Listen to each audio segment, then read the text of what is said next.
Assalamualaikum warahmatullahi wabarakatuh. Perkenalkan, nama saya Syairi Hilwalila Panggabean. Saya dari kelas 10 TKJ. Saya ingin membawakan materi yaitu proses bisnis di bidang teknik jaringan komputer dan telekomunikasi.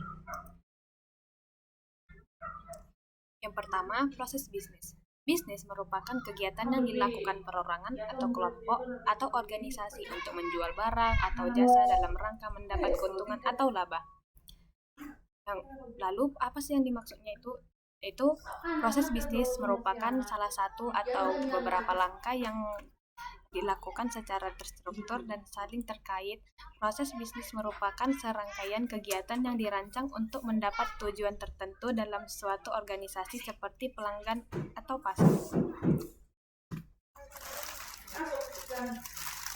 Dua jenis bisnis. Jenis bisnis ada tiga, yaitu proses operasional. Proses operasional ada tiga inti, yaitu membuat produk, memasarkan produk, pelayanan kepada pelanggan. Yang kedua, proses dukungan. Proses dukungan disebut juga sebagai proses sekunder. Proses ini merupakan inti dalam menjalankan sebuah bisnis. Proses ini mendukung operasi sehari-hari dalam sebuah instalasi perusahaan ataupun organisasi yang melakukan proses bisnis. Yang ketiga, proses manajemen. Proses manajemen ini melibatkan tahapan perencanaan, pemantauan, dan pengawasan. Proses manajemen akan mengatur aktivitas, tata kelola, dan perusahaan atau instansi dan manajemen strategis. Lalu ada manfaat proses bisnis, yaitu pertama, sebagai solusi yang akan membantu pelaku usaha sehingga memiliki gambaran kegiatan bisnis dan berlangsung secara real time atau perhitungan waktu nyata. Yang kedua, manfaat proses bisnis memberikan laporan yang mewakili keadaan bisnis sebenarnya pada waktu saat itu. Yang ketiga, memberikan nilai kompetitif bagi pesaing bisnis yang semakin kompleks di dalam perkembangan pasar yang bergerak dengan cepat. Yang ketiga, memberikan nilai kompetitif bagi pesaing bisnis yang memakai kompleks di pasar dan perkembangan pesat. Yang kelima, mempercepat respon pelaku usaha terhadap tantangan bisnis yang tidak terduga. Yang keenam, memberikan pengaruh seperti meningkatkan kemampuan perusahaan untuk mendeteksi peluang bisnis baru dan menggerakkan pesaing. Yang ketujuh, memprioritaskan deteksi dini masalah untuk menghindari sifat reaktif sebagian besar perusahaan yang menjadikan kontrak produktif. Lalu ada juga perencanaan bisnis, yaitu yang dimaksud dengan perencanaan bisnis adalah merupakan satu dokumen atau pernyataan tertulis yang berisi gambaran bisnis, strategi bisnis, dan produk atau layanan di masa pendatang. Rencana bisnis juga berisi rencana dan detail anggaran yang akan menentukan sebagai bisnis tersebut dapat terwujudnya sesuai tujuan, visi, dan misi yang telah diterapkan. Perencanaan bisnis memiliki beberapa manfaat, yaitu yang pertama, memungkinkan untuk menyiapkan konsep bisnis termasuk struktur, produk, dan layanan bisnis. Yang kedua, analisis pasar dapat dilakukan. Ketiga, menyiapkan modal. Lalu apa sih tujuan perencanaan bisnis? Yaitu menerapkan fokus pada bisnis, lalu dapat memanfaatkan peluang potensial dan minimal risiko, dan mendapatkan pendanaan. Nah, jadi perencanaan bisnis terdiri dari komponen di dalamnya, yaitu ringkasan business plan, deskripsi bisnis, deskripsi produk atau layanan, pernyataan misi, kepemimpinan, analisis pasar, analisis SWOT, proyeksi keuangan, analisis arus kas, saving, dan operasi. Baru merencanakan kebutuhan pelanggan, yaitu mengenai pelanggan atau konsumen. Pelanggan merupakan individu atau kelompok yang membeli produk yang dihasilkan atau dipasarkan atau dijual oleh produsen. Konsumen merupakan semua orang yang digunakan barang atau jasa yang ada pada masyarakat atau lingkungan sekitarnya. 2. Analisis kebutuhan pelanggan. Menganalisis kebutuhan pelanggan sangat penting dalam bisnis.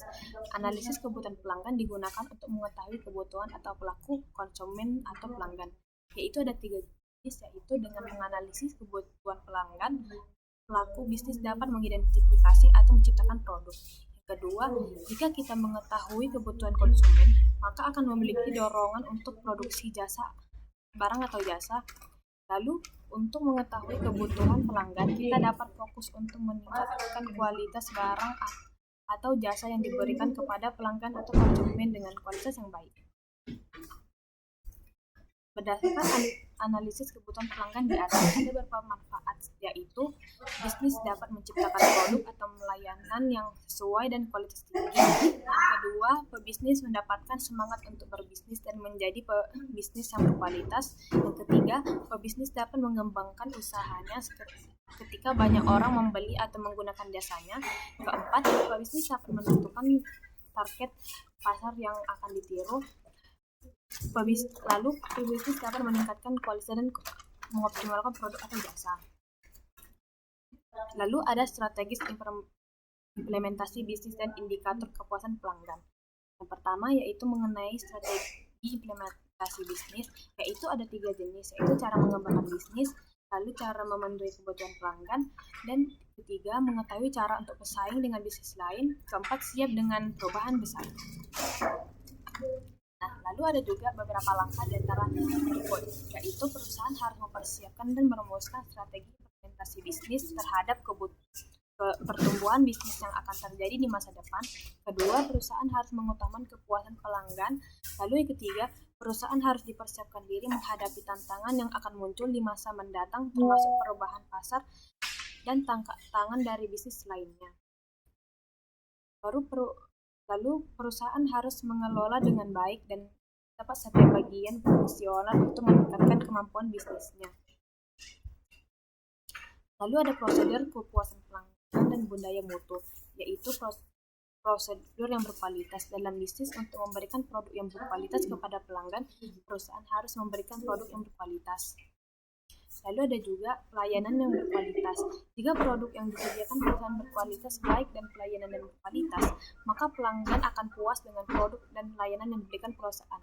Ketiga, harga produk atau jasa. Biasanya pelanggan menginginkan harga yang murah. Perusahaan juga dapat memberikan harga yang terjangkau kepada pelanggan. Lalu ada juga kemudahan dalam mengakses produk jasa dan juga cara iklan atau mempromosikan produk. Selanjutnya adalah indikator sebagian mengiklankan atau mempromosikan produk atau jasa yang ditawarkan perusahaan, misalnya ingin beriklankan di media sosial atau promosi lainnya. Dan juga ini dia ada sebagian dari berikut. Perusahaan dapat menghubungi pelayan kembali setelah membeli barang atau jasa, misalnya menanyakan kualitas produk tersebut. Lalu yang kedua, perusahaan dapat mendengarkan saran dan keluhan pelanggan yang sangat penting untuk mengetahui kepuasan pelanggan. Yang ketiga, perusahaan dapat menyediakan survei kepada pelanggan yang telah memberikan produk atau barang dan jasa. Pelanggan mengisi format survei, maka kita akan mengambil keputusan yang tepat tentang produk. Sekian presentasi dari saya. Jika ada saya salah kata atau bagaimana, saya mohon maaf, dan mungkin ada salah ketikan, jadi maaf jika teman-teman atau bapak ibu kurang puas dengan presentasi saya. Sekian dan terima kasih. Assalamualaikum warahmatullahi wabarakatuh.